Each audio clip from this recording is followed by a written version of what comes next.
আমি গত 2 দিন আগে বগুড়ায় আসার পথে শুটকি পল্লী বলে একটা জায়গা আছে যেখানে শুটকি শুকায় ওই যে নাটোরে থেকে আসার পথে সিংড়ার মধ্যে, ওখানে সারাটা দিনে 250 টাকা বেতন পেয়ে কাজ করে আমাদের মা বোনেরা, ওখানে মহিলারা।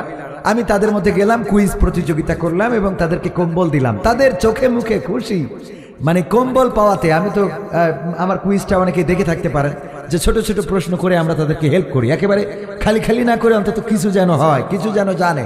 একজন মহিলা, আমি তাকে বললাম আপনার দায়িত্ব দিলাম যে আপনি এই যারা মহিলা আছে এদেরকে নামাজ শিখাবেন, সূরা শিখাবেন, আপনি একটু ভালো পারেন মনে হলো আপনি শিখাবেন, আমি ভবিষ্যতে আসব এবং আপনাদেরকে আবারও সহযোগিতা করব। ভাইয়ের আমার, একটু সহযোগিতা তাদেরকে দিনের পথে চলতে অনুপ্রাণিত করে, এই কাজগুলো করা যায় না? একজন হিন্দু বোন আছে, বলল আপনি তো সব ইসলাম ধর্ম নিয়ে প্রশ্ন করেন, আমি তো হিন্দু মানুষ, আমারে তো তাইলে দিবেন না। আমি কইলাম আপনার প্রশ্ন ছাড়াই দেব। হিন্দুদেরও দেয়া যাবে না? যাবে না, অবশ্যই দেয়া যাবে। জাকাতের 8টা খাতে ব্যয়ের মধ্যে একটা হলো অমুসলিমদেরও দিতে পারবেন। সুতরাং হিন্দু, বৌদ্ধ, খ্রিস্টান যারা আছে আপনার পাশে, সংখ্যালঘু, তাদের পাশে দাঁড়ানোর দরকার আছে না নাই? কিন্তু আমার দাদারা অপপ্রচার করে বাংলাদেশে নাকি হিন্দুদের উপরে আক্রমণ করা হচ্ছে, আগা না কাটলি নাকি বেরোতে পারছে না। অপপ্রচার হচ্ছে না? হচ্ছে না? হচ্ছে না? হচ্ছে না? দাদা বাবুদের বলেছি আমাদের দেশে হিন্দুদের প্রতি আক্রমণ হয় না। আমার দেশের বৌদ্ধ, খ্রিস্টান, হিন্দু, সংখ্যালঘু আমরা যাদেরকে বলে থাকি, আমাদের মুহতারাম আমিরে জামাত সংখ্যালঘু বলতে নারাজ। তারপরেও আমাদের বইয়ের ভাষায় যদি বলি তারা আসলেই সংখ্যালঘু, কারণ এই দেশে মুসলমান সংখ্যাগরিষ্ঠ, বলেন ঠিক কিনা? সুতরাং এই সংখ্যালঘু যারা আছে তারা অন্যান্য দেশের থেকে বাংলাদেশে নিরাপদে আছে। শুধু নিরাপদে না, বরং এই বাংলাদেশের প্রতিটা থানায়, প্রতিটা জেলায় সবচেয়ে বড় বড় পদে আমাদের হিন্দু ভাইয়েরা চাকরি করে। আমরা তাদেরকে চাকরিও দিয়েছি। হিন্দুরা আরামেই আছে।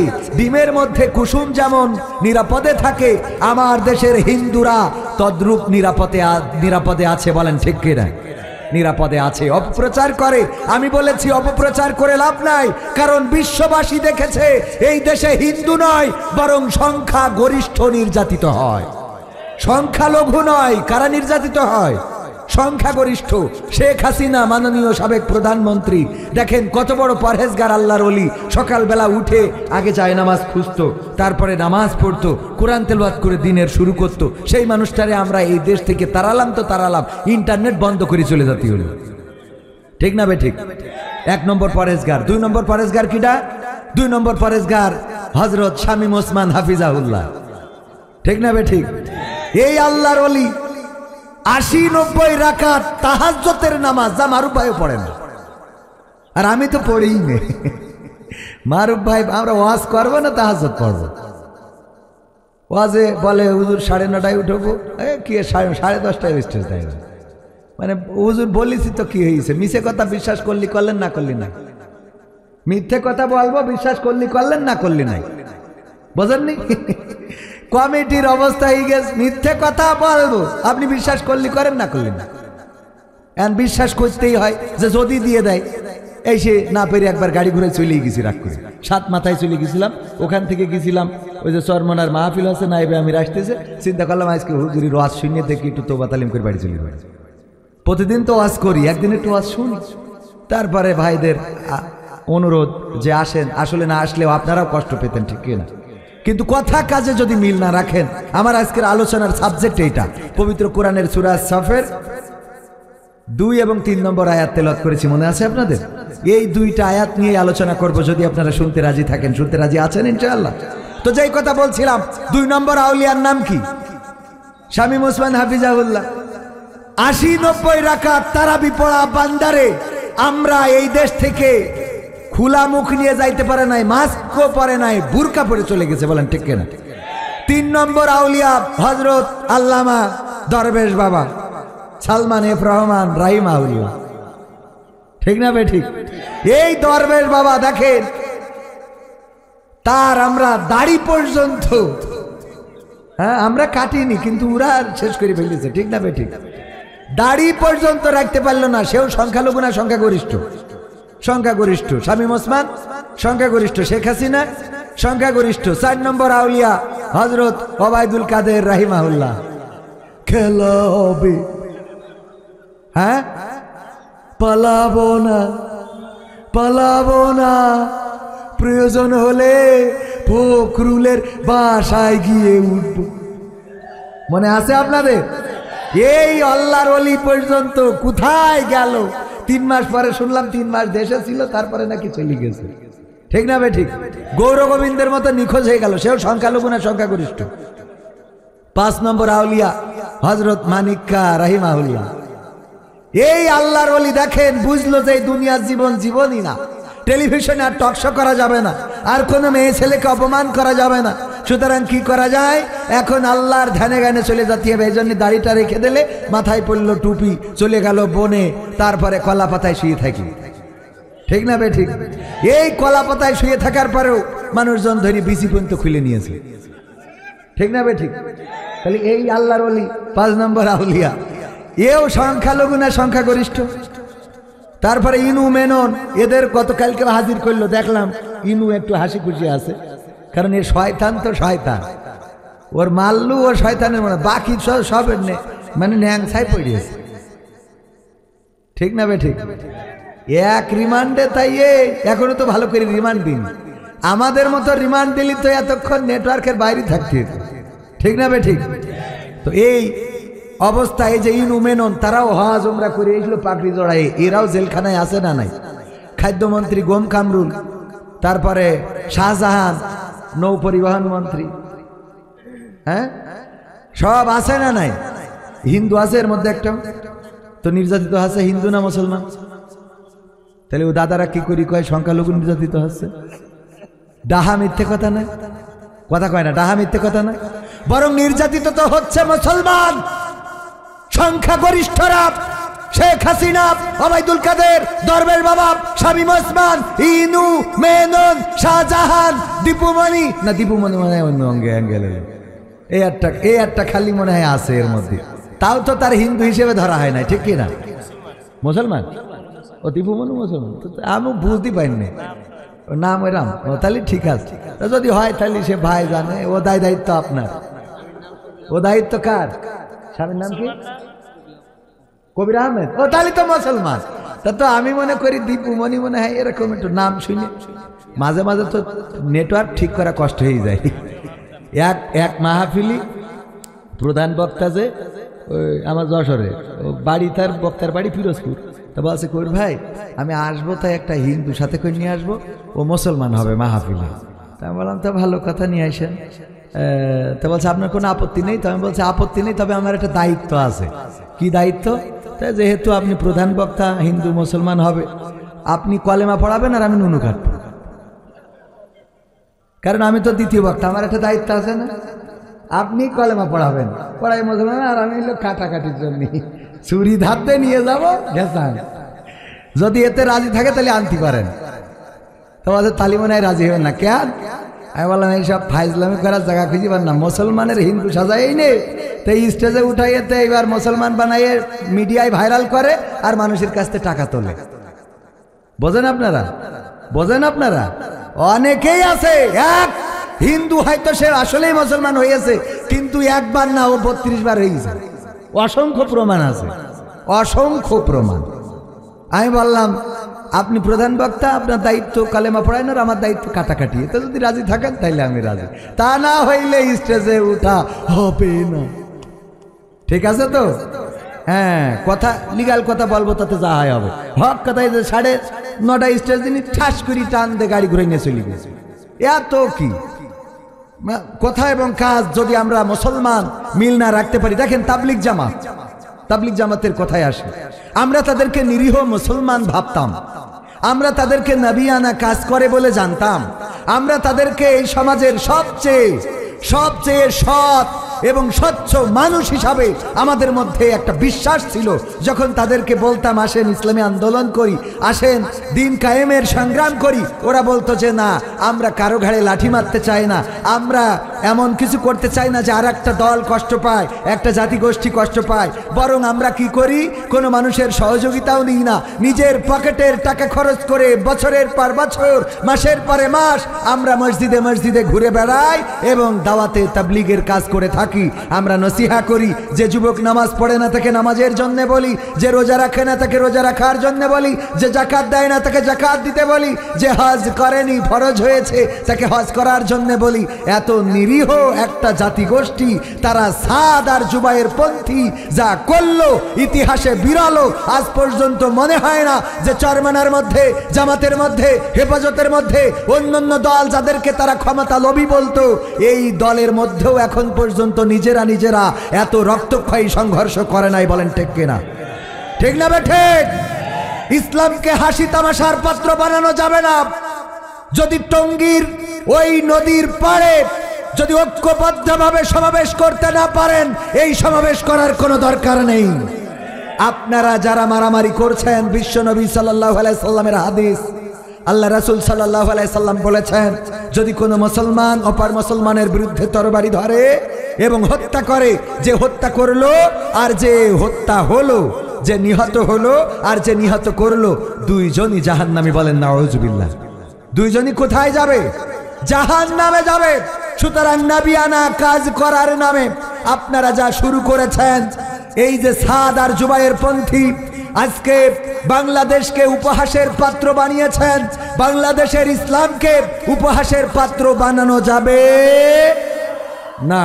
সুতরাং আপনারা হেদায়েতের জন্য মানুষের নসিহা করেন, এখনো নিজেদের হেদায়েত তো অনেক দূর। ঠিক না বে ঠিক? এই জন্যে আমি আমার একটা গানের কথা যদি বলি, মুসলমানে মুসলমানে দ্বন্দ্ব করা চলবে না, সীসা ঢালা প্রাচীর হবে কখনো তা টলবে না। ঠিক না বে ঠিক? মুসলমানে মুসলমানে দ্বন্দ্ব করা চলবে না, সীসা ঢালা প্রাচীর হবে কখনো তা টলবে না। মুসলমানে মুসলমানে দ্বন্দ্ব করা চলবে না, সীসা ঢালা প্রাচীর হবে কখনো তা টলবে না। তবেই শান্তি পাবে, অশান্তি দূর হবে, তবেই শান্তি পাবে, অশান্তি দূর হবে। কেউ আর মুসলমানের বাজে কথা বলবে না, মুসলমানে মুসলমানে দ্বন্দ্ব করা চলবে না, সীসা ঢালা প্রাচীর হবে কখনো তা টলবে না। কে আওয়ামী, কে বিএনপি, কে জামাত ইসলাম, এটা আমাদের নয় পরিচয়, মুসলিম মোর নাম। ঠিক না বে ঠিক? কে আওয়ামী, কে বিএনপি, কে জামাত ইসলাম, এটা আমাদের নয় পরিচয়, মুসলিম মোর নাম। এ কথা মানলে পরে শান্তি আসবে ঘরে, এ কথা মানলে পরে শান্তি আসবে ঘরে। কেউ আর মুসলমানের বাজে কথা বলবে না, মুসলমানে মুসলমানে দ্বন্দ্ব করা চলবে না, সীসা ঢালা প্রাচীর হবে কখনো তা টলবে না। মুসলমানে মুসলমানে দ্বন্দ্ব করা চলবে না, সীসা ঢালা প্রাচীর হবে কখনো তা টলবে না। জুবাইর পন্থী সাদপন্থীর লড়াই যদি চলে, শান্তি আসবে না রে ভাই কোনই কৌশলে। ঠিক না বে ঠিক? জুবাইর পন্থী সাদপন্থীর লড়াই যদি চলে, শান্তি আসবে না রে ভাই কোনই কৌশলে। ঐক্যবদ্ধভাবে থাকলে শান্তি পাবে, ঐক্যবদ্ধভাবে থাকলে শান্তি পাবে, এছাড়া শান্তি পাবার রাস্তা কবু মিলবে না। মুসলমানে মুসলমানে দ্বন্দ্ব করা চলবে না, সীসা ঢালা প্রাচীর হবে কখনো তা টলবে না। মুসলমানে মুসলমানে দ্বন্দ্ব করা চলবে না, সীসা ঢালা প্রাচীর হবে কখনো তা টলবে। টলা যাবে? টলা যাবে না। মুসলমান যদি ঐক্যবদ্ধ থাকে, তাদের এই সুদৃঢ় প্রাচীরকে কেউ ভাঙতে পারবে না। ঐক্যবদ্ধ না থাকলেই ক্ষতি হওয়ার সমূহ সম্ভাবনা আছে, সমূহ না অবশ্যই ক্ষতির সম্মুখীন হবে। আল্লাহ রাব্বুল আলামিন ঐক্যবদ্ধই থাকতে বলেছেন, ওয়াতাসিমু বিহাবলিল্লাহি জামিআ ওয়ালা তাফাররাকু, তোমরা সংঘবদ্ধভাবে আল্লাহর রজ্জুকে আঁকড়ে ধরো এবং পরস্পর বিচ্ছিন্ন হইও। তাবলীগের মধ্যে শয়তান ঢুকে গেছে। কি ঢুকেছে? আমরা শুনছি আওয়ামী লীগও ঢুকেছে, ছাত্রলীগও নাকি ঢুকেছে, টেলিভিশনে দেখলাম। আমি কিন্তু বানানো কথা বলছি না। এক গ্রুপ বলতেছে যে ছাত্রলীগ যুবলীগের লোক নিয়ে এসেতে জবাই করিতেছে, সাতপন্থীরা ওরা নিয়ে এসেছে, নিয়ে এসে আমাকে জুবাইর পন্থীকে জবাই করেছে। আল্লাহ জানে কাকে নিয়ে এসেছে না কাকে। তবে ওইটা বলতে চাই না, এতটুকু বলতে চাই যে শয়তান ঢুকে গেছে। কি ঢুকে গেছে? বগুড়ায় একবার শয়তান এসেছিল, দেখা হইল আপনাদের সাথে? দেখায় না? দেখায় না? শয়তান, শয়তানের যিনি আর কি লিডার, বড় শয়তান যেটা আজাজিল, হ্যাঁ, তো আজাজিল আসার পরে অন্য যারা সাইকেল বগুড়া ওরা বলতেছে আপনি যেহেতু আসিছেন ওস্তাদ, তো আমাদের বগুড়ায় একটা খেল দেখাই যান। তো বলছে কি দেখো? বলছে আপনি শয়তানদের লিডার যেহেতু একটা অন্তত নিদর্শন তো রেখে যাওয়া উচিত যে আপনি বগুড়ায় এসেছিলেন। তো সাত মাথার ওখানতে বলছে যে ওই হোটেল থেকে একটু ওই আঙুলির মাথায় করি তো ওই একটু দই এই নিয়ে লাগাই দাও খুঁটিতে, আঙুলির কেড়ি আঙুলির মাথায় করে কি লাগাই দাও? দই নিয়ে এসে লাগাই দাও খুঁটিতে। তো বলছে এইটুক আপনার একটা নিদর্শন? বলছে লাগাবা তো। তো দই লাগাই দিয়েছে খুঁটিতে, খুঁটি বোঝেন তো, পিলার। তো পিলারে লাগানোর পরে ওই দই দেখে পিঁপড়ে গন্ধ পেয়ে আসবে না? আসবে না? মিষ্টি দই পিঁপড়ে এসেছে, পিঁপড়ে দেখে আবার পিপিলিকা ধরার জন্য টিকটিকি এসেছে। টিকটিকি চেনেন তো? আমাদের যশোরে বলে জেটি। তো এই টিকটিকি জেটি এইটা এসে ওই পিঁপড়ে ধরতে গেছে। ওই টিকটিকি দেখে আবার পাশে ছিল এক হোটেল মালিকের বিড়াল, ও চিন্তা করেছে টিকটিকিরে ধরবে। তো বিড়াল এসেছে টিকটিকিরে ধরার জন্য। বিড়াল যখন টিকটিকিরে ধরতে আসছে, আর এক মালিকের ছিল কুত্তা, ওই কুত্তা বিড়ালরে দেখে করেছে তারা। তো বিড়ালের মালিক ওই কুত্তারে দিয়েছে বাড়ি, কুত্তা কেউ কেউ করতে করতে মালিকের কাছে গেছে। মালিক কয় আমার কুকুরের মালিক কেন? কয় তোর কুকুর আমার বিড়ালরে তাড়াইলো কেন? এই দুই মালিকে গোলমাল, সাত মাথায় গোলমাল হতি হতি বলছে তোরা কোন দল করিস রে? এত বড় বাহাদুরি তোদের, ওরা আওয়ামী লীগ করে, এরা বিএনপি করে।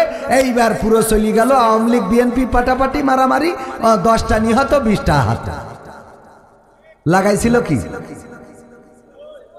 একটুখানি কেড়ে আঙুলের এই কনিষ্ঠ আঙুল, এই আঙুলের মাথায় করে শয়তানের সাগরেদ রাখায় উস্তাদ এক কেড়ে আঙুলি এত কিছু। কথা কি বোঝা গেছে? বুঝতে পারিছেন কিনা? তো শয়তান এই জাতীয় রসগোল্লার ঝোল বিভিন্ন জায়গায় ঠুসঠাস করে লাগাই রেখেছে। এই জিনিসগুলো বোঝার দরকার আছে না নাই? এইগুলো যখন জাতি বোঝে না তখন জাতির কপালে দুর্ভাগ্য নেমে আসে। যেমন এসেছিল 2008 সালে ক্ষমতায় এসেছিল স্বৈরাচার, তারা ক্ষমতায় আসার পরে 2009 সালে পিলখানায় হত্যাকাণ্ড চালিয়েছিল। আমার দেশ প্রেমিক সেনাবাহিনীর সদস্য, আমার দেশ প্রেমিক সেনাবাহিনীর অফিসার তাদেরকে নির্বিচারে হত্যা করেছিল। শুধু হত্যা করেই ক্ষান্ত হয় নাই, একের পর এক হামলা মামলা করেছে। আলেম সমাজ যারা এই দেশের নিরাপত্তা, স্বাধীনতা, সার্বভৌমত্ব রক্ষায় অতন্ত্র প্রহরী হিসাবে কাজ করত, সেই আলেমদের নামে মামলা দিয়ে তাদেরকে অ্যারেস্ট করে তাদের নামে মিথ্যা মামলা সাজিয়ে ফাঁসির কাস্টে ঝুলিয়ে শহীদ করার মতো সিদ্ধান্ত নিয়েছিল। আর অসংখ্য আলেমেরা তারা তাকিয়ে তাকিয়ে দেখেছিল। বলেন ঠিক কিনা? কালের বিবর্তনে সেই সব আলেমেরাও জেল খেটেছে। কালের বিবর্তনে সেই সব আলেমেরাও তাদের গায়ের রক্ত ঝরেছে। আজকে বগুড়ায় এসেছে চরমনায়ের নায়েবে আমির, সম্ভবত পদ পদবী যদি বলে বা মহাসচিব যে পদ পদবী বলেন না কেন, মুহতারাম মুস্তাদজি জনাব ফয়জুল করিম সাহেব হাফিজাহুল্লাহ, উনি এসেছেন।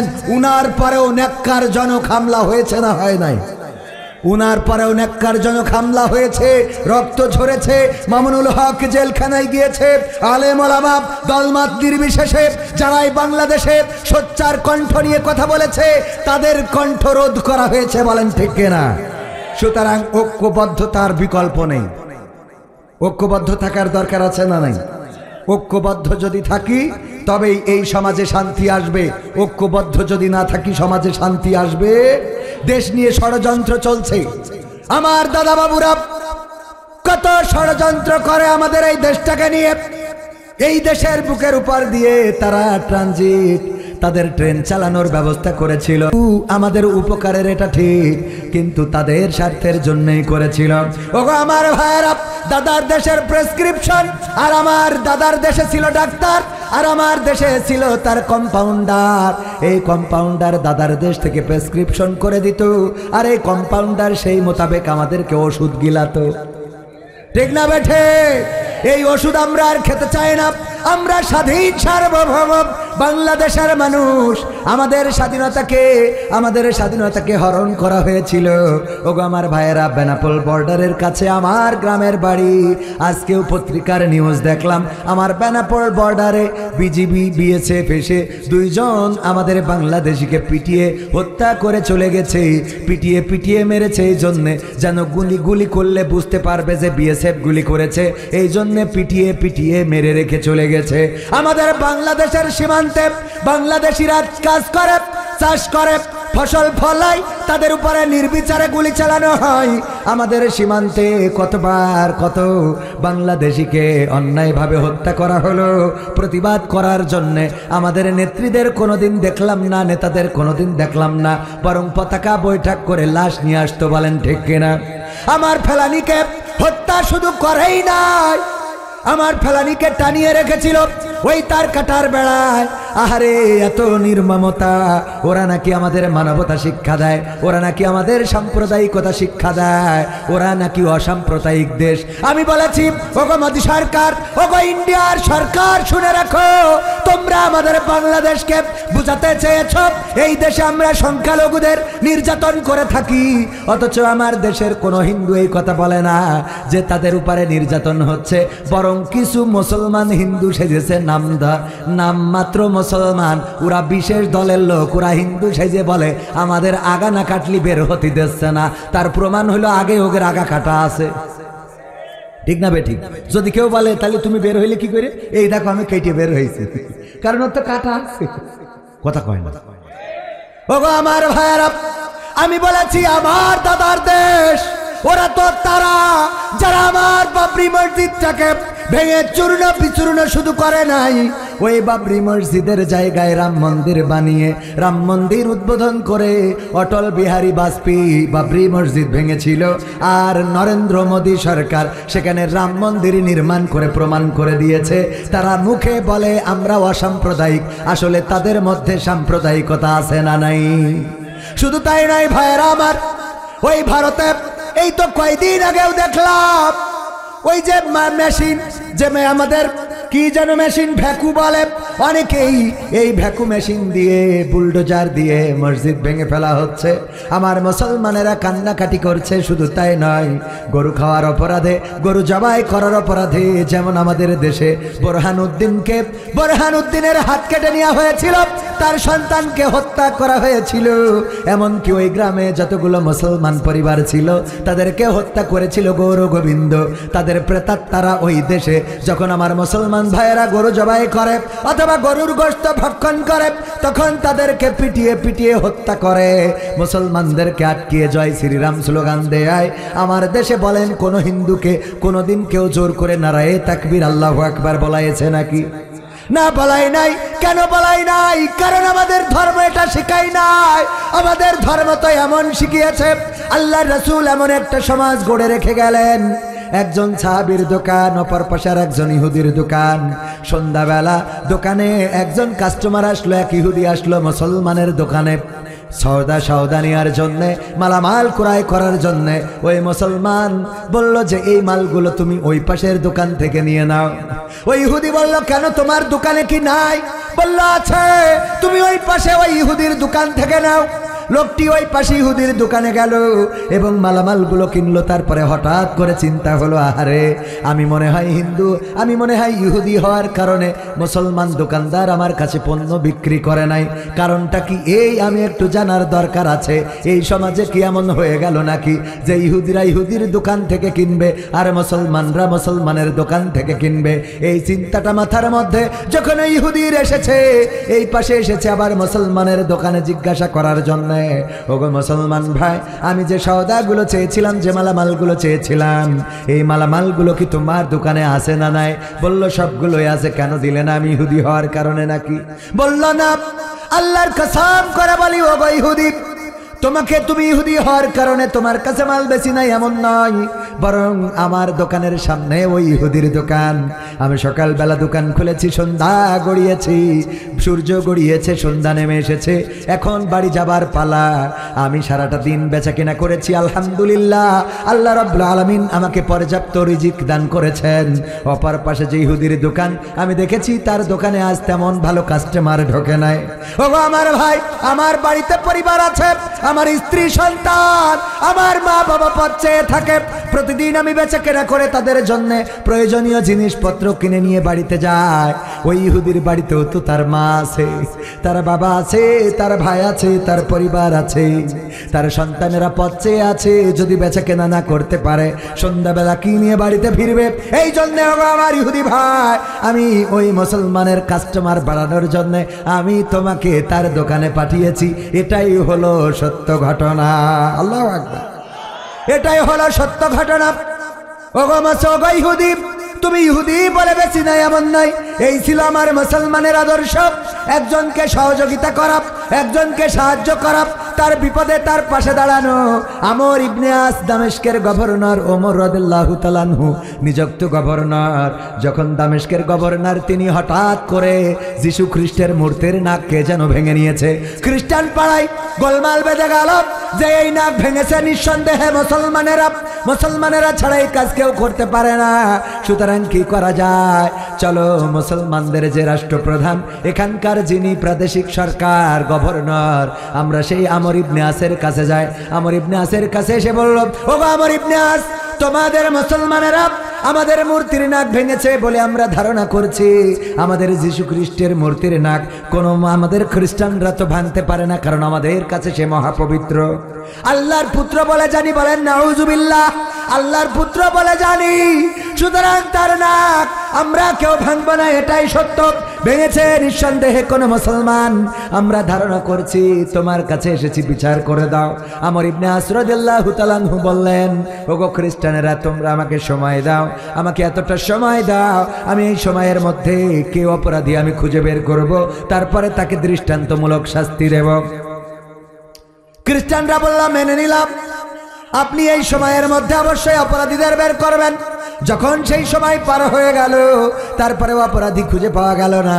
খ্রিস্টানেরা আবার একত্রিত হয়ে চলে আসলো আমর ইবনে আসের কাছে। ওগো আমর ইবনে আস, এখনো পর্যন্ত তো অপরাধী খুঁজে বের করতে পারেন নাই, কি করা যায় এখন? আমর ইবনে আস বললেন, ওগো আমার খ্রিস্টানেরা, আমার পক্ষ থেকে তোমাদের জন্য দুইটা প্রস্তাব। এক নম্বর হলো, তোমরা চাইলে তোমাদের ওই মূর্তির নাকটা আবার নতুন করে বানিয়ে নিতে পারো, আবার নতুন করে বানিয়ে নিতে পারো। সংস্কার করার জন্য যত টাকার দরকার রাষ্ট্র বহন করবে, করে নিতে পারো। বলল, না, এটা মানি না। বলল, তাইলে দুই নম্বর আমার দেওয়া সমাধান। 2 নম্বর প্রস্তাব হলো, যদি তোমরা চাও তাইলে আবার অনুরূপ একটা মূর্তি নতুন করে বানিয়ে নিতে পারো, যেই মূর্তি বানানোর খরচ রাষ্ট্র বহন করবে, আমি দিয়ে দেব। খ্রিস্টানরা বলল, না, এটাও মানি না, এটাও মানব না। তখন আমর ইবনে আস বললেন, রাদিয়াল্লাহু তাআলা আনহু বললেন, ঠিক আছে, আমার প্রস্তাব তো আমি 2টা দিয়েছি, এখন তোমাদের প্রস্তাব তোমরা দিতে পারো। আমার প্রস্তাব যেহেতু তোমাদের পছন্দ হয় নাই, সুতরাং তোমাদের প্রস্তাব কি তোমরা জানাতে পারো। খ্রিস্টানেরা বলল, যেহেতু যিশু খ্রিস্টের মূর্তি আমাদের কাছে অত্যন্ত পবিত্র, মহাপবিত্র একটা মূর্তি, এই মূর্তির নাক ভেঙেছে, আমরা যেটা করতে চাই সেটা হলো তোমাদের নবী মুহাম্মাদের একটা মূর্তি বানাবো, আর সেই মূর্তির ওইভাবে নাক ভেঙে দিয়ে প্রতিশোধ নিয়ে নেব। বলেন নাউজুবিল্লাহ। আমর ইবনে আস বললেন, অসম্ভব। রেগে গেলেন, শরীরটা, চেহারাটা রক্তের লাল বর্ণ হয়ে গেল, কিন্তু রাগটা প্রকাশ করতে পারলেন না, কারণ তিনি এখন রাষ্ট্রের গভর্নর। হিন্দুরাও তার প্রজা, খ্রিস্টানরাও তার প্রজা, ইহুদি বৌদ্ধ নাসারা যারা আছে সবাই তার প্রজা, মুসলমানেরাও তার প্রজা। সবার অধিকার আছে না নাই? হিন্দুর অধিকার আছে, খ্রিস্টান মুসলমানেরও অধিকার আছে। আমর ইবনে আস রাদিয়াল্লাহু তাআলা আনহু বললেন, ঠিক আছে, তোমাদের যেহেতু এই প্রস্তাবটা পছন্দ হয় নাই, তোমরা যে প্রস্তাব দিয়েছো এই প্রস্তাবের সাথে আপোষ করার কোনো সুযোগ নাই। আমাদের ধর্মে মূর্তি ভাস্কর্য বানানোর কোনো সুযোগ নাই। সুতরাং আমি প্রস্তাব দিচ্ছি, দেখো, তোমাদের মূর্তির নাক ভেঙেছে যেই জায়গা থেকে, তোমরা চাইলে আমার নাকটা ওই জায়গা থেকে কেটে নিয়ে তোমাদের মূর্তির নাকে বসাতে পারো। আল্লাহু আকবার। আমর ইবনে আস বললেন আমার নাকটা কেটে নিতে পারো। খ্রিস্টানেরা বলল মেনে নিলাম, এটা পছন্দ হয়েছে, কারণ বিশ্বের মানুষ যেন জানতে পারে, সাক্ষী হয়ে যায়, ইতিহাস যেন হয়ে থাকে যে আমাদের যীশু খ্রিস্টের মূর্তির নাক ভাঙার কারণে আমরা খ্রিস্টানের একজন মুসলমানের নাক কেটে পুষা বানিয়ে দিয়েছিলাম। এই প্রস্তাবটা পছন্দ হয়েছে, মানতে রাজি আছি। আমর ইবনে আস তরবারিটা বের করে দিলেন, নাও তরবারির ধার পরীক্ষা করে নাও। তরবারির ধার পরীক্ষা করা হয়ে গেল, জল্লাদের কাছে তরবারি সমর্পণ করা হলো। আমর ইবনে আসের নাক কাটা হবে, রাদিয়াল্লাহু তাআলা আনহুর নাক কাটা হবে। যখন জল্লাদ এগিয়ে এলেন নাক কাটার জন্য, সবাই পিনপতন, নীরবতা, কারো কোনো আওয়াজ নাই, কারো কোনো শব্দ নাই। এখন আমর ইবনে আসের নাক কাটা হবে, তরবারিটা উঁচু করে ধরেছেন। হঠাৎ করে ভিতর থেকে, ভিড় থেকে একজন চিৎকার করে বলল, থামো, তরবারিটার নিচের দিকে নামায়ও না। সবাই অবাক হয়ে তাকালো, দেখলো একজন ব্যক্তি কি মুঠ করে যেন ধরে নিয়ে আসে। কাছাকাছি এসে বলল, দেখো আমি মুসলমান, আমার হাতে তোমাদের মূর্তির নাকটা রয়েছে। তোমাদের ধারণা সত্য, আমি মুসলমান, ওই মূর্তির নাকটা ভেঙেছি। তবে আল্লাহর কসম করে বলি, দেখো আমি তোমাদের পরে হিংসা প্রতিহিংসা বর্ষবর্তী হয়ে ওই নাকটা ভাঙি নাই, বরং ওই নাকটা কিভাবে ভাঙা পড়েছে সেটা হলো, ওই নাকের উপরে একটা পাখি বসেছিল। আমি পাখিটা শিকার করার জন্য তীর থেকে ধনুক ছুঁড়েছিলাম, আর আমার ধনুকটা লক্ষ্যভ্রষ্ট হয়ে মূর্তির নাকে লাগে এবং নাকটা ভেঙে যায়।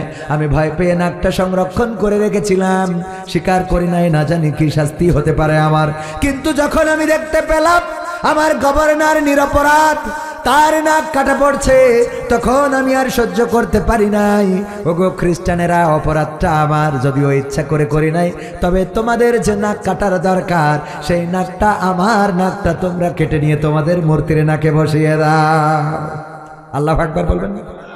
খ্রিস্টানেরা অবাক হয়ে গেলেন, এটা কেমন ধর্ম, এরা কেমন মুসলমান, যেই মুসলমানদের গভর্নর নিজের নাকটা মূর্তির জন্য কেটে দিতে পারে, আবার সেই গভর্নরের নাক কাটা হয়ে যাচ্ছে বলে তার একজন প্রজা, তার একজন অধীনস্থ, সে আবার অপরাধ স্বীকার করে নিজের নাকটা মূর্তির জন্য তরবারির নিচে দিয়ে দিতে পারে। সুতরাং এমন ধর্মের সাথে থাকা সৌভাগ্যের ব্যাপার। সবাই একসাথে সলা পরামর্শ করে শাস্তি দেওয়া তো দূরের কথা, একযোগে ঘোষণা করে দিল, লা ইলাহা ইল্লাল্লাহু মুহাম্মাদুর রাসূলুল্লাহ সাল্লাল্লাহু। সম্মানিত ভাই, মানিকচক তালতলা বাইতুল হক জামে মসজিদের উদ্যোগে আয়োজিত আজকের এই তাফসিরুল কোরআন মাহফিল 44তম। আমার বয়স এখনো 40-এর কোটায়ও যায় নাই, 37 চলে। কত? তার মানে আমার জন্মেরও আগে থেকে এই মাহফিল চলছে। প্রতি বছর যদি 10 জন করেও হেদায়েত হতো, তাহলে এখানে লোক সংখ্যা আরো বেশি থাকতো না কম থাকতো? বলেন, 44 বছরে 10 দিয়ে গুণ দেন, 44 কত হয়? ভাইরা আমার, মাহফিল শুনি, এই কান দিয়ে শুনি, এই কান দিয়ে বের করে দিই, এই শুনলে কোনো কাজ হবে? লাভ হবে না। সুতরাং যা শুনব আমল করার চেষ্টা করবো, আল্লাহ আমাদের তৌফিক দিন, বলেন আমিন। আজকের এই 40তম তাফসিরুল কোরআন মাহফিল সভাপতিত্ব করছেন আলহাজ মাওলানা মোহাম্মদ মোবারক হোসাইন সাহেব, সাবেক সিনিয়র শিক্ষক, নুনখোলা উচ্চ বিদ্যালয় বগুড়া। এছাড়া আরো অন্যান্য অতিথি রয়েছেন। প্রধান অতিথি হিসাবে এসেছিলেন আমাদের বগুড়ার গণমানুষের নেতা, প্রিয় ভাজন, শ্রদ্ধা ভাজন, বাংলাদেশ জামাত ইসলামীর বগুড়া শহর শাখার সম্মানিত আমির অধ্যক্ষ আবিদুর রহমান সোহেল সাহেব। এছাড়া প্রধান পৃষ্ঠপোষকতায় আছেন অ্যাডভোকেট ইয়াকুব আলী সাহেব। আলোচনা করেছেন হাফেজ কারি মাওলানা মোহাম্মদ হাবিবুল্লাহ মেসবাহ সাহেব। আলোচনা করেছেন আমার পাশে বসে থাকা আমার বন্ধুবর, বিশেষ আলোচক, বাংলাদেশ এবং ভারতে আলোড়ন সৃষ্টিকারী উদীয়মান তরুণ বক্তা কারি মাওলানা মারুফ হুসাইন রবি সাহেব, সদস্য মাজলিসুল মুফাসসিরিন বগুড়া শহর। অত্যন্ত চমৎকার আলোচনা করে আপনাদের মুগ্ধ করেছেন, মনোমুগ্ধকর আলোচনা করেছেন। আল্লাহ রাব্বুল আলামিন ভাইয়ের কণ্ঠকে গোটা বিশ্বময় কবুল করে নিন, বলেন আমিন। আল্লাহ রাব্বুল আলামিন দিন প্রচারে এই কণ্ঠকে আমৃত্যুকাল সোচ্চার রাখার তৌফিক দান করুন, বলেন আমিন। এছাড়া আয়োজনে পরিচালনায় যারা রয়েছেন, ডানে বামে শ্রদ্ধাভাজন ব্যক্তিবর্গ রয়েছেন, আমার সামনে উপবিষ্ট দিনদার ইমানদার মুসলমান ভাই বাবাজিরা, পর্দার অন্তরালে মা এবং বোনেরা, সবাইকে অন্তর স্থল থেকে সালাম জানাচ্ছি। আসসালামু আলাইকুম রহমতুল্লাহি ওয়া বারাকাতুহু। কষ্ট হয়ে গেল আপনাদের? সালাম দেওয়া কি? সালাম দেওয়া কি সুন্নাত? উত্তর দেওয়া ওয়াজিব। তো উত্তর সালাম যদি আমি জোরে দিই, উত্তর জোরে না দিলেও হবে, সবাই দেওয়া উত্তর দেওয়া এটাই তো ওয়াজিব, ঠিক কি না? আসসালামু আলাইকুম রহমতুল্লাহ। দেখেন সবাই দশে মিলে করি কাজ, হারি জিতি নাহিলাজ। ওই বাবা সন্তানদেরকে শিখিয়েছিলেন ছোটবেলায়, 10টা লাঠি একসাথে বেঁধে দিলেন, দেওয়ার পরে বললেন বাবারা তোমরা 10 ভাই আছো, এটা ভাঙো তো, একজন একজন করে সবার হাতে দিলেন। সবাই চেষ্টা করলো কিন্তু কেউ ভাঙতে পারলো না, সবার ঘাম ছুটে গেল। তারপরে বাবা কি করলেন, রশিটা খুললেন এবং একটা একটা করে 10 ভাইয়ের হাতে 10টা লাঠি দিয়ে দিলেন আর বললেন এবার ভাঙো তো। সবাই যখন 4 দিল তখন মটমট করে লাঠিগুলো ভেঙে গেল। বাবা শিখিয়ে দিলেন ওগো আমার সন্তানেরা, 10টা ভাই যদি ঐক্যবদ্ধ থাকো তাহলে তোমাদের কেউ ভাঙতে পারবে না, কিন্তু যদি তোমরা একজন একজন হয়ে যাও তাহলে তোমাদেরকে ভেঙে ফেলবে, এভাবেই তোমরা ধ্বংস হয়ে যাবে। ওগো আমার মুসলমানেরা, ঐক্যবদ্ধভাবে সবাই যদি তাকবীর দিই তাহলে বাতিলেরা শুধু নয় শয়তানও বাংলাদেশ ছেড়ে পালাবে, বলেন ঠিক কিনা? কিন্তু আমরা যদি সবাই মনে করি যে না আমি বলার দরকার নাই, ওই রাজার পুকুরে দুধ ঢালার মতো, রাজা বলল আমি যে পুকুর খনন করেছি এই পুকুরে তোমরা এসে দুধ ঢেলে যাবে, কারণ আমি একটা দুধের পুকুর বানাতে চাই। কি ঢেলে যাবে? আমার রবি ভাই চিন্তা করলো সবাই তো দুধ ঢালবে, আমি যে 1 কলস পানি ঢালি। আমার চাচাজান চিন্তা করলো রাজার আদেশ, যেহেতু এটা বরখেলাপ করা যাবে না, সবাই তো দুধ ঢালবে, আমি যে পানি ঢালি। তারপরে আমার বাবাজান ও চিন্তা করলো সবাই তো দুধ ঢালবে, আমি যে পানি ঢালি। এমনি ভাবে গ্রামের সবাই চিন্তা করলো সবাই তো দুধ ঢালবে, আমি পানি ঢালি। এরপরে সকালবেলা রাজা জানে রাত্রে আমার প্রজারা পুকুরটারে ভরিয়ে ফেলেছে দুধ দিয়ে, কিন্তু সকালবেলা রাজা যেয়ে দেখে আহারে এই পুকুরটা দুধের পুকুর নয়, বরং পানির পুকুর হয়ে বসে আছি। কারণ সবার চিন্তা ছিল একরকম যে কেউ না কেউ সবাই তো দুধ ঢালবে, আমি পানি ঢালি, কিন্তু সবার চিন্তা হয়ে গেছে একরকম যে সবাই দুধ ঢালবে, আমি পানি ঢালি। ওগো আমার ভাইয়েরা, অন্যায় হয়, অপরাধ হয়, আমরা মনে করি কেউ না কেউ প্রতিবাদ করবে, আমি অন্তত চুপ থাকি। এইভাবে সবাই চিন্তা করে কেউ না কেউ প্রতিবাদ করবে, আমি চুপ থাকি, আর এই সমাজে প্রতিবাদ করা হয়ে ওঠে না। ঠিক না বেঠে? যখন সবাই সোচ্চার হয়ে গেল, আমার ছাত্ররাও জেগে উঠল, আমার দেশের মানুষ, আমার দেশের অভিভাবক, আমার দেশের শিক্ষিত অশিক্ষিত রিক্সাওয়ালা চাওয়ালা, রিক্সাওয়ালাও রিক্সার উপরে দাঁড়ায় স্যালুট দিল, যাও এগিয়ে যাও। রিক্সাওয়ালারাও আহত মানুষদেরকে রিক্সায় করে নিয়ে হাসপাতালে ছুটে চলল। ওগো আমার ভাইয়েরা, যখন সবাই জেগে গেল, ওই যে ঢাকা বিশ্ববিদ্যালয়ের টিচার সম্ভবত বলেছিলেন যে যদি সবাই মৃত্যুকে ভয় পাও তাইলে সবাইকে মরতে হবে, আর যদি সবাই মৃত্যুকে ভয় না পাও তাইলে ওরা কাউকে মারতে পারবে না। সবাই যখন মৃত্যু ভয় ভুলে রাজপথে দাঁড়ালো, তখন রাজপথে দাঁড়ানোর কারণে ভাইয়েরা আমার, রাজপথে দাঁড়ানোর কারণে বিজয় এসেছে না আসে নাই? কথা কয় না, এসেছে না আসে নাই? শেখ হাসিনা পালিয়েছে না পালায় নাই? আমি সাইফুল্লাহ মানসুর ভাইয়ের গানটারে কনভার্ট করেছি, ক্ষমতায় কেউ স্থায়ী হয় না, হোক না সে হাসিনা কি বারে না, সে আরটা চিরকাল থাকে না। ঠিক না বে ঠিক? ক্ষমতায় কেউ স্থায়ী হয় না। আমি প্রধান বক্তা, শিল্পী না তো। মোহতারাম ভাই জাগরণী ইসলামী সঙ্গীত বলার আহ্বান রইল কমিটি, তা আমি তো বক্তা দিচ্ছেন, আমি তো আকার শূন্য, ওয়াজ করতে হবে। আপনারা মানুষ আসছে বক্তার কাছে বক্তৃতা শোনার জন্য, ঠিক কিনা? তো এখন গান এর মধ্যেই, তারপরে তো সময় তো আর 5 মিনিট আছে, আপনারা উঠাবেন দেরি করে, শেষ ভালো যায় সব ভালো থাকে। টাইম দাওয়াত নেওয়ার সময় ক্লিয়ার বলে দিন, ভাই আমার যোগ্যতা কম, অল্প কথা বলবো, তাও অল্প কত, 2 ঘন্টা। কয় ঘন্টা? 2 ঘন্টা। আমার দাড়ির পাশান ভাঙতে ভাঙতে 1 ঘন্টা চলে যায়, আর 1 ঘন্টা গান গজল যা পারি শোনাই যাবে। দাওয়াত নেওয়ার সময় কথা বলবেন নগদ কথা। আজকে বের হওয়ার সময়ও বললেন 9:30টায় উঠাবো, আপনি 10:30টায় স্টেজ দিবেন না 11টায় স্টেজ দিবেন কেন? আমাদের সময়ের দাম নেই? আপনি 1 ঘন্টা আমার জীবন থেকে নষ্ট করতে পারেন না, এই অধিকার আপনার দেয়া হয় না। আপনি দেরি করে উঠাবেন কেন? আপনি দাওয়াত নেওয়ার সময় বলবেন যে ভাই 12টায় উঠাবো, আমি যদি পারি নেব, না পারলে নেব না। কথা ঠিক আছে বাজান? আমি যদি পারি নেব, না পারলে নেব না। আপনিও বাধ্য না, আমিও বাধ্য না। আপনি চাইলে অনেক হুজুর পাবেন, বাংলাদেশে হুজুরের অভাব আছে, অনেক হুজুর বাংলাদেশে আছে, ঠিক না বে ঠিক? এটা নিলেই হয়। আবার আমারও মাহফিলের অভাব হবে না। আমার মতো পাগল ছাগলের নেওয়ার জন্য কত পাগল আল্লাহ দুনিয়ায় আছে, আছে না নাই? সুতরাং আপনার সাথে যদি বনে নিবেন, না বলে নেবেন। মাহফিল আমি ইউটিউবার ভাইদেরও বলছি, আলোচক আমার অনেকেই আলেম মনে করে না, দরকারও নেই। আমি আলেমও আপনাদের মতো আলেম হইতে চাই না, কারণ আল্লাহর নবী বলেছেন জাহান্নাম উদ্বোধন করা হবে প্রথম আলেম দিয়ে। প্রথম আলেম দিয়ে 3 শ্রেণীর, 1 হলো আলেম, 2 শহীদ, 3 দানবীর, 3 কি বিশ্ব নবীর হাদিস। এখানে আলেমরা আছেন, যদি বলেন যে না আমি ভুল বলছি, আসেন আমার সামনে। আমি ওই আলেম হতে চাই না যে আলেমের গরমে আপনি মানুষকে মানুষ মনে করেন না।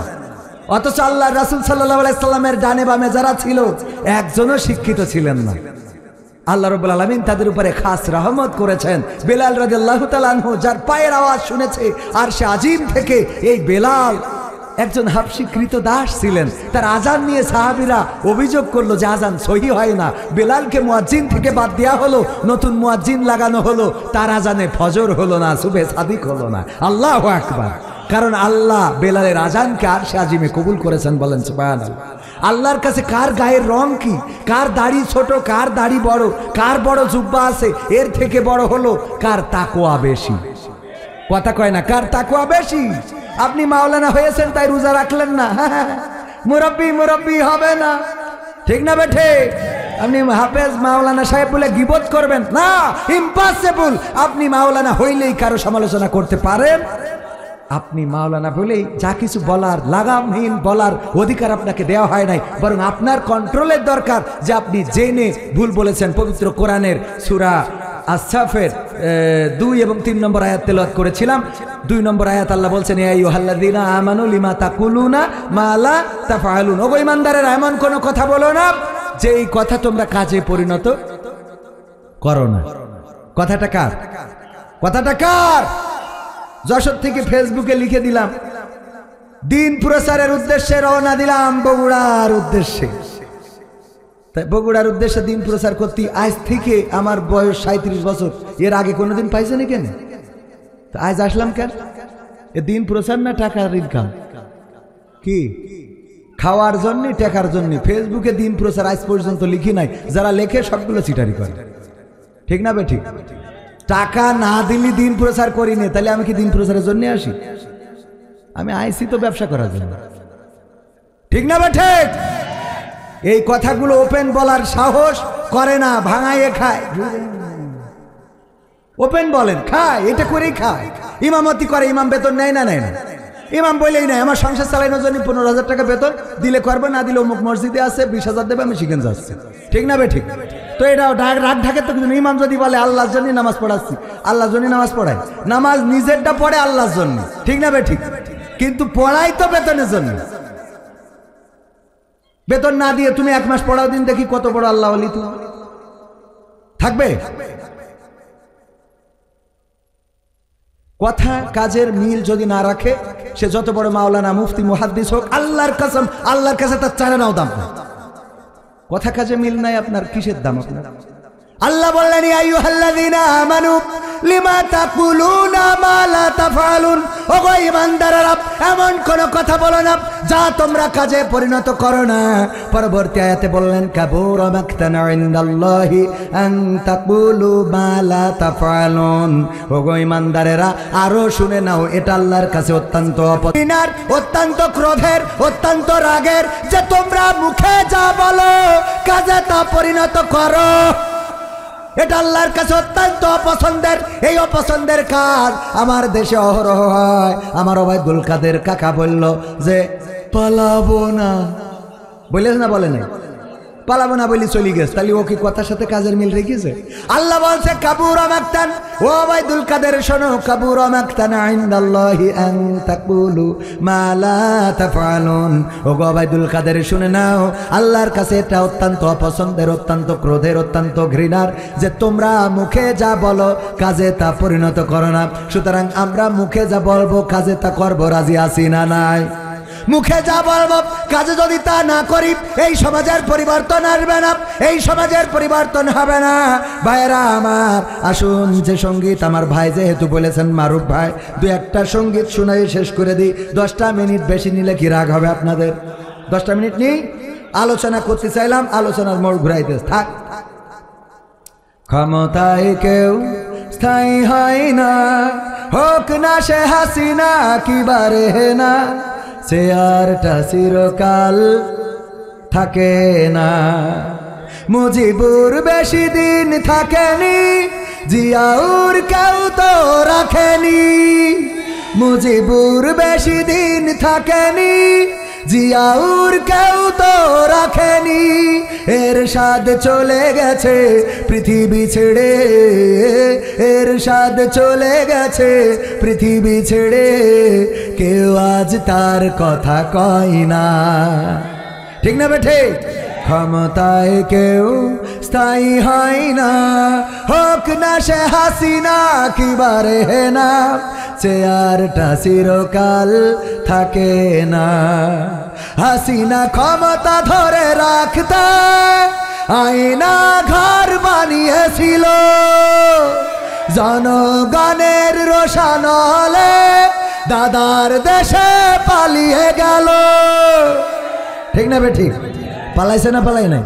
হাসিনা ক্ষমতা ধরে রাখতে আয়না ঘর বানিয়েছিল, জনগণের রোশানলে দাদার দেশে পালিয়ে গেল।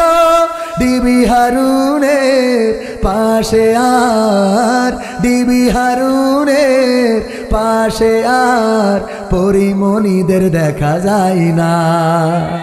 ঠিক না বেঠে? ক্ষমতায় কেউ স্থায়ী হয় না, হোক না সে হাসিনা কি বারে না, চেয়ারটা চিরকাল থাকে না। এই চেয়ারটা চিরকাল থাকে না। ফেরাউনের ছিল না, নমরুদের ছিল না, আবু জাহেলের ছিল না, আব্রাহার ছিল না, আব্দুল্লাহ বিন উবাইয়ের ছিল না। সুতরাং তাদের প্রেতাত্মা যারা, তাদের উত্তরসূরিরা যারা এই চেয়ারটা 41 সাল রাখতে চায়, আমার আল্লাহ বলে 31 সালও জীবনে আসবে। কথা কয় না? আসবে? আসবে না। বরং ক্ষমতার বড়াই করে লাভ নাই। বলল যে 16 বছর তো হয়েই গেল। ঠিক না বেঠে? ওরা কারা? কোত্থেকে এলো? এমপিরা সব কোথায় গেল? মন্ত্রীরা সব কোথায় গেল? কোথায় কাদের কাকা? তাদের সারা দেশটা এখন লাগে ফাঁকা ফাঁকা। ঠিক না বেঠে? শোনাবো শোনাবো, শুনবেন আপনারা? শুনবেন? কারা কারা দেখতে চায়? লিল্লাহি তাকবীর, লিল্লাহি তাকবীর। আল কোরআনের আলো, আল হাদিসের আলো, নারায়ে তাকবীর। মা বোনেরাও আছে পর্দার অন্তরালে, মা বোনদের জন্য দু একটা কথা যদি না বলি, মা বোনেরাও বলবে আমরা আওয়াজ শুনতে যাই, কিন্তু আমাদের কথা শোনায় না। আল্লাহ রাব্বুল আলামিন পবিত্র কোরআনে বলেছেন, ওয়া করনা ফি বুয়ুতিকুন্না ওয়ালা তাবাররাজনা তাবাররুজাল জাহিলিয়াতিল উলা। ওগো নারীরা, তোমরা পর্দার মধ্যে থাকো, জাহিলি যুগের মেয়েদের মতো সেজেগুজে নিজেদেরকে প্রদর্শন করে বেড়ায়ও না। কিন্তু আমার আপনার অঞ্চলের মা বোনেরা আল্লাহর এই কথা কি মেনে চলে? কথা কয় না? মেনে কি চলে? না, মেনে চলে না। বরং মা বোনেরা এখন অবস্থা এরকম। আমার মারুফ ভাই বলল যে মহেস্তান গড় নিয়ে যাব পিকনিকে, 10 জনকে নিয়ে যাব। কবির ভাই যাবেন নাকি? আমি বললাম যাব, রাজি আছি। বলল ঠিক আছে ভাই, 10 জনের জন্য আমি খাবার দাবারের ব্যবস্থা করছি। আমি আব্দুল সালাম যুক্তিবাদী ভাই, তারপরে গোলাম রব্বানী ভাই, শরীফুল ভাই সহ আরো যারা আছে দিনাজপুরি, সব মিলাই 10 জনের দাওয়াত দিয়েছে। কিন্তু আমাদের সাথে করে আর একজন ক্যামেরাম্যান, কারো ড্রাইভার থাকে না। 10 জনের কয়জন হয়ে গেছে? 20 জন। 20 জন হয়ে যাওয়ার পরে আমার মারুফ ভাই চিন্তা করলো যে অসুবিধা নাই, 10 জনের খাবার তো আনেছি বিরিয়ানি, সাথে কিছু মুড়িও নিয়ে এসেছি। মুড়ি চেনেন তো, চাউল ভাজা মুড়ি, এই মুড়ি খাওয়াবো। যারা 10 জন বেশি হবে ওই 10 জনের যারা মুড়ি খাবে তাদের বিরিয়ানি দেব না, আর যারা বিরিয়ানি খাবে তাদের মুড়ি দেব না। আমার কাছে পয়লা জিজ্ঞেস করছে, ভাই আপনি মুড়ি খাবেন না বিরিয়ানি খাবেন? আমি বলছি বিরিয়ানি খেয়ে তারপর মুড়ি খাবো। বিরিয়ানি খেয়ে তারপরে, তার মানে একটাও ছাড়বো। আল্লাহ বললেন, ওগো মা বোনেরা, ওগো মহিলারা, তোমরা পর্দার মধ্যে থাকো, জাহেলি যুগের মেয়েদের মতো সেজে গুজে নিজেদেরকে প্রদর্শন করে বেড়ায় না।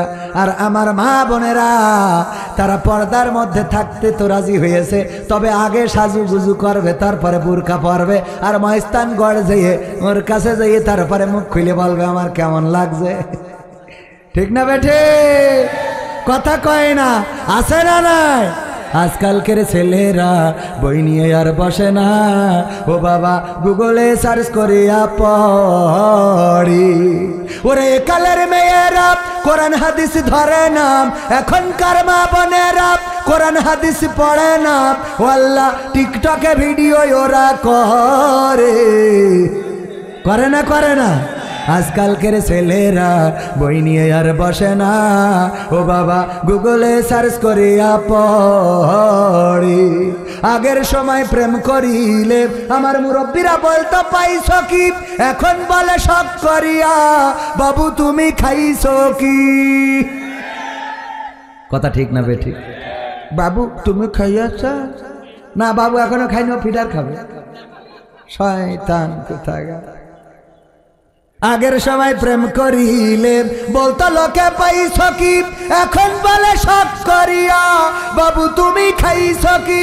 লজ্জা শরম নাই, আইলাম কোন জামানাই, লজ্জা শরম নাই, আইলাম কোন জামানাই, ভবিষ্যৎ দেখি অন্ধকারে।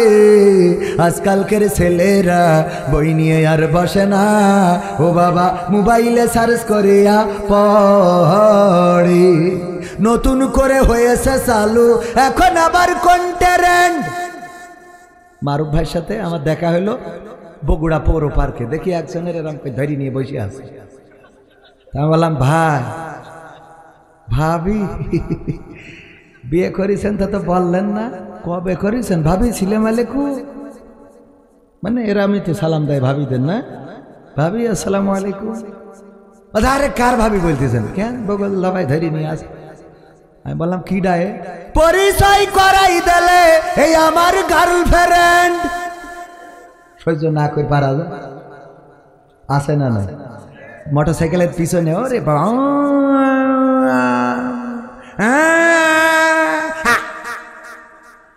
আছে না নাই? ওরে গিয়ার, গিয়ার পিছনে বসে থাকে মাল একটা। আমার দোস্ত তরিকুল বলতেছে, এই কবির দেখদিন এইভাবে ওরা চালাই কেন? আমি বললাম যে পাওয়ার ব্যাংক পিছনে, পাওয়ার ব্যাংক তো আছে পিছনে, আছে না নাই? নতুন করে হয়েছে চালু এখন আবার কন্টেন্ট, পরিচয় করাই দেখি এই আমার বয়ফ্রেন্ড। মানে নারীরা ওরাও হঠাৎ করে বাড়ি নিয়ে হাজির। মা কয় কি ডারে গাড়ি করে কান নিয়ে আসে? আল্লাহ আম্মা আমার 3 বছর ধরে লাইন চলতেছে, আমার বয়ফ্রেন্ড। আরে কলা দেন, আছে না নাই? নতুন করে হয়েছে চালু এখন আবার কন্টেন্ট, পরিচয় করাই দেখি এই আমার গার্ল বয়ফ্রেন্ড। শরমের মাথা খাইয়া গেছে ওরা পাগল হইয়া, শরমের মাথা খাইয়া গেছে সব পাগল হইয়া, ভবিষ্যৎ দেখি অন্ধকারে। আজকালকের ছেলেরা বই নিয়ে আর বসে না, ও বাবা গুগলে সার্চ করিয়া পড়ে। ওরে বগুড়ার মেয়েরা সবাই না অনেকেই, বগুড়ার মেয়েরা কোরআন হাদিস ধরে না, ও আল্লাহ টিকটকে ভিডিও ওরা করে। আজকালকের ছেলেরা বই নিয়ে আর বসে না, গুগলে সার্চ করিয়া পড়ি। ঠিক না বেঠিক? আগের সময় আমার চাচারা যদি মেয়ে দেখতে যেতেন জিজ্ঞাসা করতেন, মা তুমি কোরআন কি পড়তে পারো, কয়বার খতম দিয়েছো, এ প্রথম পারা থেকে 30 পারা পর্যন্ত কয়বার পড়েছো? কেউ বলতো 5 বার, 7 বার, 10 বার। শেষ করেছি, মা তাইলে তুমি সূরা আল ইমরানের এই পৃষ্ঠাটা একটু পড়ে শোনাও। তারপরে শোনাতো, তারপরে বলতো, মাগো আয়াতুল কুরসিটা পারো নাকি, মাগো দোয়াই কুনুত হবে কিনা, ওগো মা দুরূদ ইব্রাহিমটা পারো কিনা, তাশাহুদটা পারো কিনা, এমনি ভাবে সব কিছু জিজ্ঞাসা করা হতো। আর এখন আমার মুরব্বীরা দেখতে যায় না, আমার মারুফ ভাই বিয়ে করবে, আমার মতো উদো চ্যাংড়া নিয়ে যায়, আমি যাইয়া জিজ্ঞাসা করি তোমার টিকটকে ফলোয়ার্স কত? ঠিক না বেঠি? টিকটক আইডিতে ফলোয়ার্স কত, ভিউজ কেমন হয়? কথা কয় না, ভিউজ কেমন হয়? ফেসবুকটা কি মনিটাইজেশন করা? ইউটিউবে কি চ্যানেল আছে? হ্যাঁ, জিজ্ঞেস করে না, করে না। এখন আর কোরআন ধরে না, বরং এখন টিকটক, ফেসবুক, ইউটিউব, এই সোশ্যাল মিডিয়াগুলো, ইনস্টাগ্রাম, এমনিভাবে সব কিছু জিজ্ঞাসা করা হয়। আর ওই মেয়েগুলো, টিকটকার মেয়েগুলো আসার পরে স্বামীরে বলে তোমারে ছাড়বো কিন্তু টিকটক ছাড়বো না। বলেন সুবহানাল্লাহ। ও নাউজুবিল্লাহ।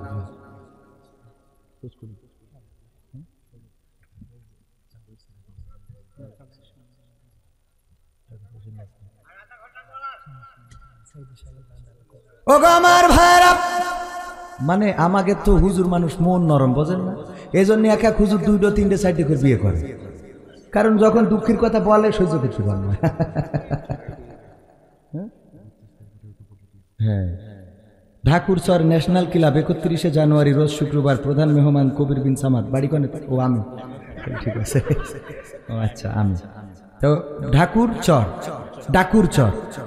ডাকুরচর ন্যাশনাল ক্লাব 31শে জানুয়ারি, মনে থাকবে ইনশাআল্লাহ। আজকে যেটা অপূর্ণ থাকবে সেটা পূর্ণতা দেব আগামী দিন ইনশা। সময়ের সাথে কাজের মিল রাখার জন্য কমিটিকে অনুরোধ করব। ভাইরা আমার, মা বোনদের কথা বলছিলাম, পর্দার বিষয়ে একটু বলার দরকার আছে না নাই? কারণ এখন সমাজটা বেকায়দা অবস্থায় যাচ্ছে। ওদের কি বলবো, আপনারাই তো ঠিক নেই, কথা কয় না। ড্রাইভার যদি ভালো না হয় তা গাড়ি তো অ্যাক্সিডেন্ট করবে, কথা কয় না। এখন ওরে বাবা, টিকটকার উঠেছে, মেয়ে বউ সামনে এসে ক্যামেরা ধরে বলে, হাই গাইস, সবাই কেমন আছো? তোমাদেরকে আমার পক্ষ থেকে হ্যাঁ তোমরা কমেন্ট করো আমাকে কেমন লাগছে। আজকে তোমাদের সামনে এসেছি, দেখো নতুন ড্রেস পরেছি, কেমন লাগছে ড্রেস? হ্যাঁ, আমার পিছনে যাকে দেখছো আমার পাগলটা, বুঝতে তো তোমাদের বাকি নাই, ওই আমার হাজবেন্ড। আমি ওকে তেমন একটা কেয়ার করি না, কিন্তু আমাকে কেয়ার করে। শয়তান আছে না নাই? পিছনে বলদের মতো দাঁড়ায় থাকে। আমি কই এর মতো বলদ, এ তো মেয়ে, ও তো মেয়ে মানুষ না, হিজলে তো দূর কথা, ওর মেয়ে মানুষও হওয়া উচিত না, ঠিক না বে? ঠিক। ওরে এরাম করি যখন বলবে একটা লাঠি এনে ঠাস করি বাড়িতে ভিডিও ভাইরাল না হলে আমার কাছে বুঝে নি, আমি বুঝে দেবো, বাড়ি দিবি মাথার পরে সাপান করি। বিয়াদব তুই কি বলতেছিস কি? আর এরা এটা কি? আর ওই দেখে আমার যুবকেরা বিয়ে হয়নি, ওরা দেখেতে রাত্রি কল্পনা করে, আল্লাহ মকসেদের বউ আজ লাইভ করিল কি সুন্দর, হঠাৎ করে ওর সাথে সমস্যা হয়। হয় না, হয় না, কত কয় না, হয় না, হয় না। আল্লাহর নবী আহত হয়েছেন উহুদের ময়দানে, চারিদিকে খবর ছড়িয়ে গিয়েছে রাসূল আহত হয়েছেন।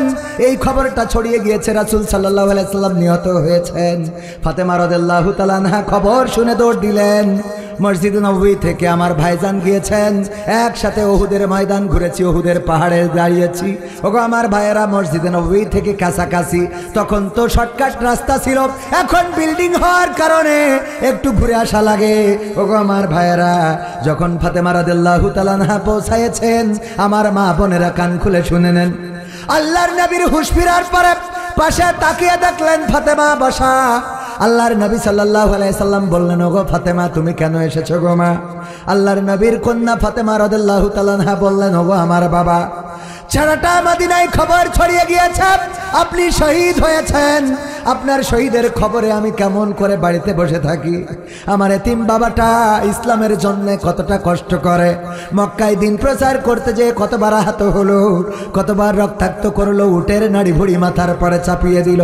সেই বাবা আমার জন্মভূমি, মাতৃভূমি মক্কা ছেড়ে মদিনায় এসেছে, সেই মদিনায় আসার পরেও ষড়যন্ত্র থেমে নাই।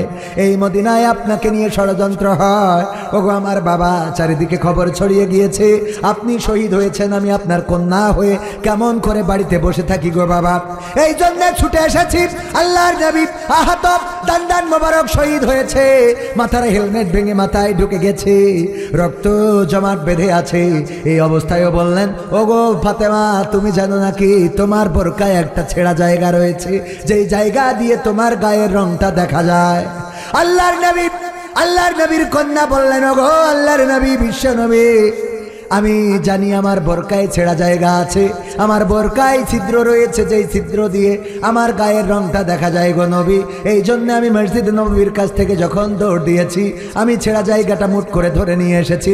আমার ওই ছেঁড়া জায়গা দিয়ে আসার পথে পৃথিবীর কোনো মানুষ আমার গায়ের রংটা দেখতে পারে নাই। আল্লাহর নবী বললেন, ওগো ফাতেমা, শুনে নাও, আজকে যদি তোমার ওই বোরকার ছেঁড়া জায়গা দিয়ে তোমার গায়ের রং পৃথিবীর কোনো মানুষ, বেগানা পুরুষেরা দেখে ফেলতো, আমি নবী মুহাম্মদ পরকালের ময়দানে তুমি আমার কন্যা, এই পরিচয়টা দিতাম না। আল্লাহু আকবার, এই পরিচয়টা দিতাম না।